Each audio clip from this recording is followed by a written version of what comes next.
This is Chris Morrow, Comic Con at Home, and my home is on a boat behind the San Diego Convention Center.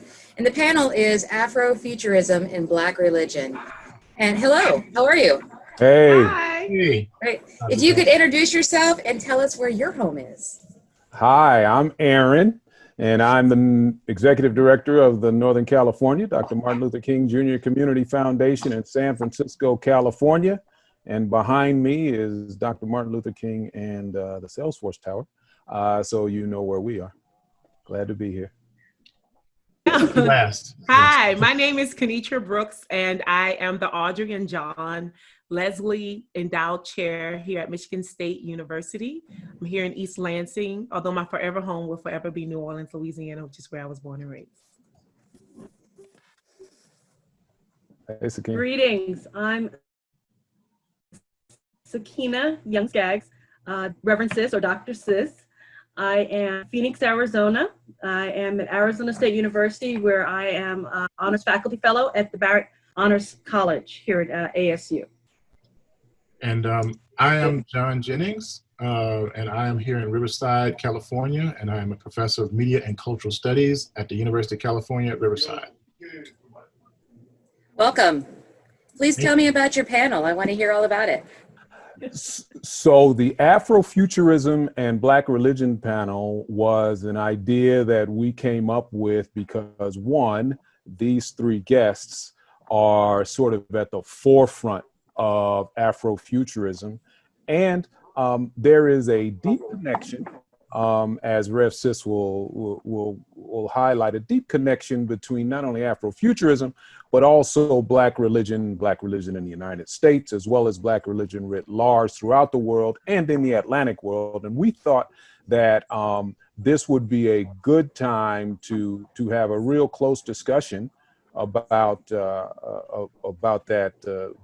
idea and how those two come together. So that's sort of what spurred the idea, and the foundation is just happy to be able to host that this piece here this year. Well, if you could talk about Afrofuturism and what it is. So Afrofuturism is a term that was kind of coined primarily by Mark Derry in a 1993 essay called Black to the Future, that primarily deals with how this pattern of how like African Americans were dealing with technoculture, with race, the kind of disembodied idea of like what it means to be, Black in this particular space. And I think basically fairly recently we've been kind of like utilizing the idea of speculation and Blackness in a very different, like radically different way since then. Well, that was about like the utility of like Black technologies that are connected to folklore, spirituality, and kind of reimagining not only our futures, but also rewriting how we have been seen or not seen in the past. Mm-hmm. And I would add that though futurism is a part of it, Afrofuturism is really a theory of time. Mm-hmm. And it's the idea that the past, the present, and the future are all existing together, and that you can sort of slip in or oscillate or move fluidly from one to the other. And you cannot be and occupy the present without having a part of you in the past or awareness of the past, as well as knowing where you are going towards the future. And Sakena can talk about the Sankofa bird and its significance there. Yeah. So, the shaping of time and the existing in and through time is part of African spirituality and African cosmology, and the way in which we understand ourselves as African beings. And the term that we talk about that often is using the Sankofa concept. Sankofa is a Kan term, which means to go back and fetch it. Mm-hmm. And this notion of Sankofa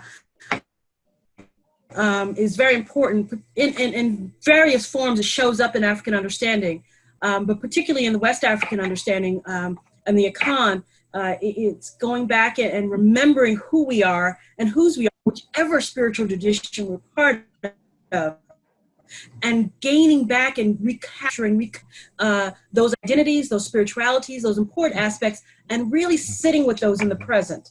And so there's always a interface between the present, because the present is also, the future is always happening, the future is always being made. And so the notion of speculative fiction and praxis also, I call it, the philosopher in me calls it the phenomenology of Afrofuturism. It is how we live that out in our everyday lives. That's one of the reasons why I chose this background that you're seeing, because it's like simultaneity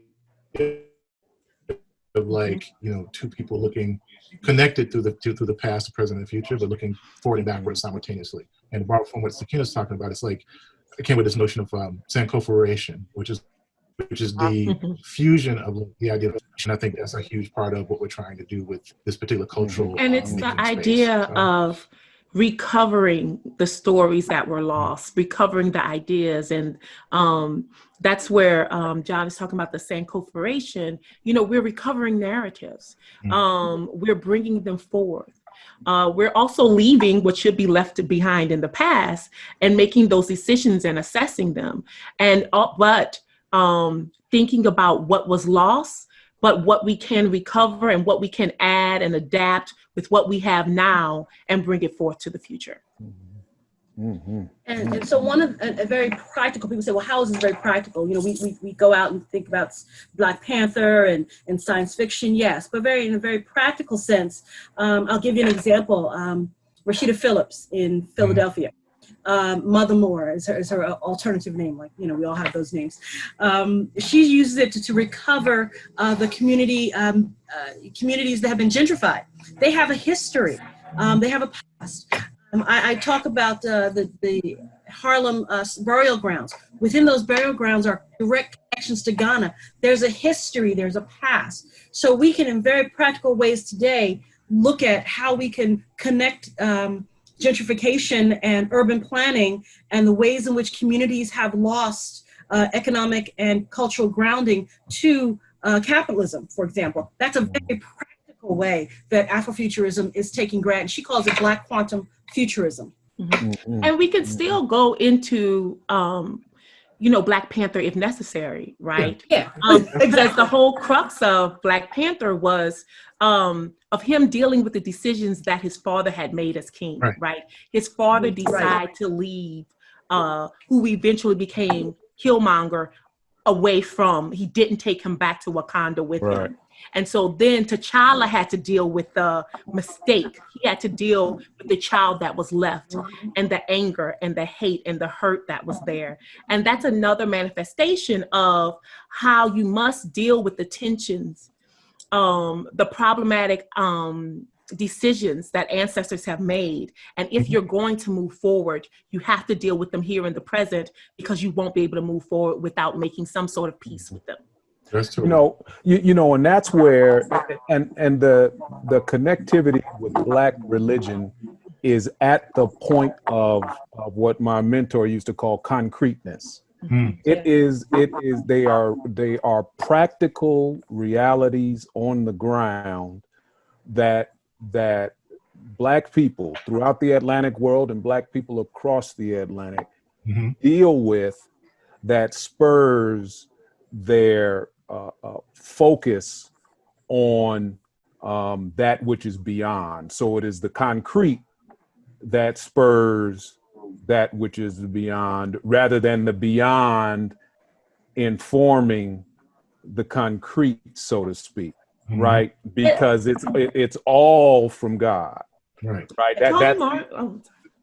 That's sort of an idea that we sort of work through, and us as religious scholars, and us as social scholars, and in thinking about it, we wrestle with that all the time. We wrestle with the imaginary, the terra incognita that modernity is built on here in America. We wrestle with that, and we wrestle with the concreteness of it all, and that's part of what we as Afrofuturists wrestle with too. Oh yeah, definitely, because it wouldn't be modern without Black people. Yeah, that's right. Space. The modernity wouldn't exist without slave labor and building these particular spaces. Not to be all like that, but it's totally true. It's like there wouldn't be a modern without these. The other thing that's really interesting too is, as far as like Black Panther is concerned, one of my favorite things about it is the fact that, first of all, this Black Panther is kind of like a pharaoh. He's actually like a god in flesh, because he's a manifestation of the Panther god. It's definitely like a created, deity in this particular space. But that's a really interesting connection. He also I love the fact that you guys kind of touched on this as well. There's a sense of tension between the astral plane and T'Challa, the Black Panther, which I thought was really interesting. Like, he didn't agree with his father, and he went to the spiritual plane to like deal with that disagreement. And how did he get there? By imbibing this root that he actually took. They take the sacred, spiritually connected root that actually transports them into this space. That's right. Really, really fascinating stuff. Interesting. Really, what a nice way to tie it all together, because it's such a complicated concept for someone to think about it that's not very familiar with it. And tying in the Black Panther to it, you make it very clear. It's a good starting point. And the idea that, because I thought it was very important that we saw that he was able to go to the ancestral plane, and that they were living amongst and doing their own thing. And there was access to the ancestral plane by the people that were living in the here and now. And that is a visual manifestation of a lot of the belief networks and belief systems, in that death is only a transition, right? It is never an end within African religious practices or within Africanized Christianities, right? Death is a transition. And even though people have moved on, their energy and their souls are still with you. They visit you, and you can through trances, through shouting, through spiritual possession, through all of these ways, you can still communicate with them. You can have altars to the dead called bovedas, right? You have pictures. You talk with them as if they're still there. You smell their perfume when they enter the room. All of that was a visual manifestation of what we truly believe, right? So there's this theoretical idea of Afrofuturism, but there's the everyday practice of venerating your ancestors, of remembering them, of cooking the recipes that brought them joy, of telling stories of them while you're sitting around with the family. So Toni Morrison says that Black folks are really, really practical. They're the most practical people ever. But there's also this huge element of magic and mystery and belief. And Afrofuturism really joins those together as two things that naturally belong together: the theory, the magic, and the practical, right? You can't have one without the other. I totally agree. And it's the embodiment of those faith practices. I mean, in a very everyday, we talk about the everyday living of it. We talk about, in Christian terms, the saints, the hosts of heaven. Calling upon our ancestors is no different than the saints. We have All Saints Day, All Souls Day, where we call upon our saints and our elders to be with us. We call upon those who have passed on. In our Afro-Latino, particularly in the Afro-Mexican tradition. I'm in the Southwest, y'all. Dia de la Muerte, the Day of the Dead. And we show up in pop culture. There's a pop culture piece. It's on our Showtime. I'm losing it for just a moment. But we see that how the ancestors are connected in spiritual practices. We have to remember that Africans also came through Mexico as well. And so we see in many of the our Christian traditions and our African traditions that they show up. And then another very practical way that I wanted to make sure that I spoke about was this notion of generational trauma. And so they're also a way in which we can access engaging in those moments where we disagree. Kinitra, you talked about those moments that are cognitive dissonance moments, where we don't agree. We carry that weight generation to generation. And so, for example, when I went to the Door of No Return in Ghana, the last bath, we're at a conflict because of the last bath. Many chiefs, we have the history. Many were part of that.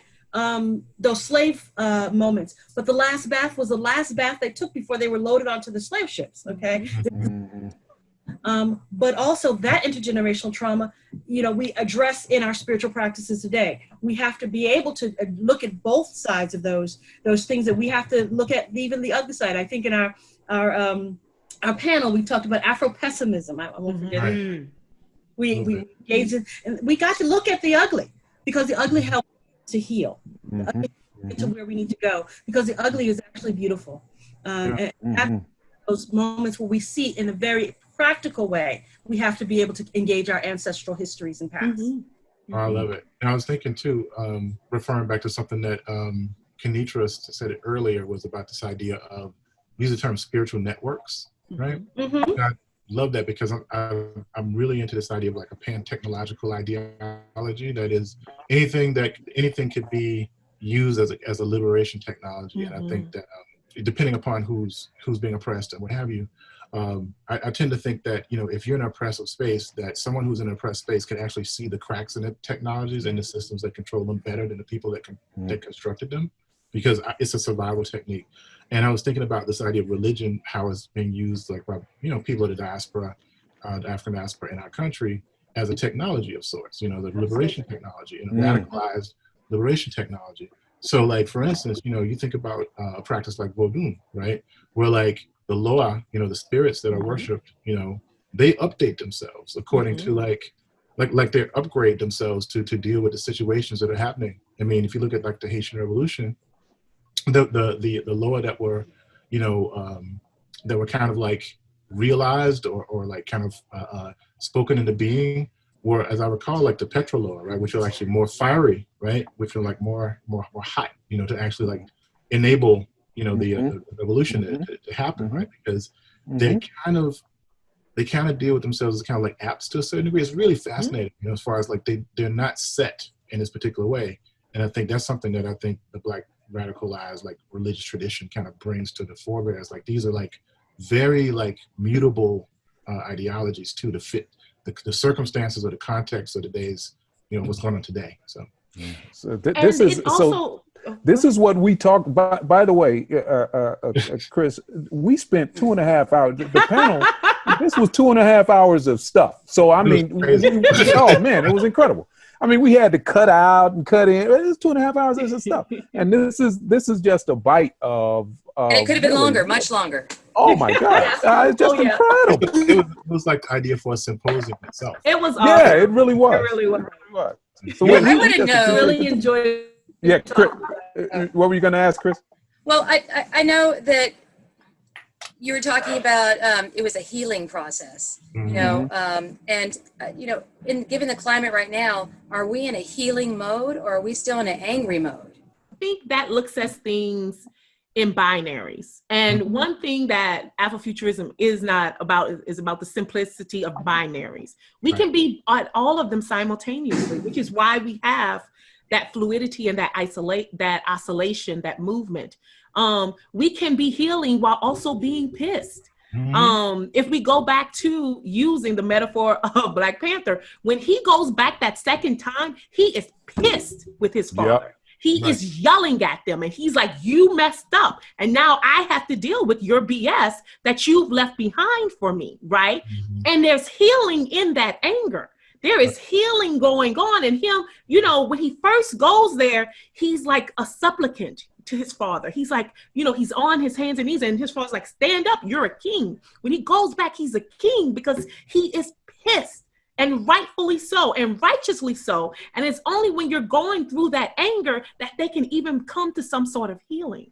And right? he That cleanses, anger is necessary. And he cleanses his father through shame. Not that he shamed his father, but that his father knew his own shame and had exposed it by telling him we decided to live with the lie. And that exposition of that, pulling that out of his father, brought his father to the point of catharsis to where he himself can now be cleansed. That's right. Right. And the awesome part is, go ahead. Killmonger, as the Black Panther, now he's going to the ancestral plane. So now Killmonger and the dad T'Chaka have to have some conversations and some anger in the ancestral plane, which is why I'm so excited for the sequel. You know, there's some hard conversations that have to be had between those two characters. Come on. Anger for the healing to happen. That's right. So Chris, as you go ahead, Sakena. I was going to say, Chris, so the notion that anger is valuable, anger has worth, rage has a purpose, It's a tool. It's one of many tools. So is humility. So is love. So is caring. So is nurturing. So all these are tools within our African and Afrofuturist toolbox. The American Gods, there's a wonderful scene. It takes place, Anansi's scene, the Anansi. Read my mind. He's gonna get stuff. I'm paraphrasing y'all as a black preacher. Angry. Y'all watch it for yourself. You got your collar on, so I can. For yourself. But there's a wonderful scene in the bowels of the slave ship where the Anansi God, American God, says, anger gets stuff done. Okay, so it's a very valuable, but it's one of many. There's love. There's this notion of intergenerational knowledge and wisdom transfer. All those are part of the healing moment. You can't have a healing moment unless you have all those tools in the toolbox. Because in some moments you have to pull to anger, but in other moments you have to pull to wisdom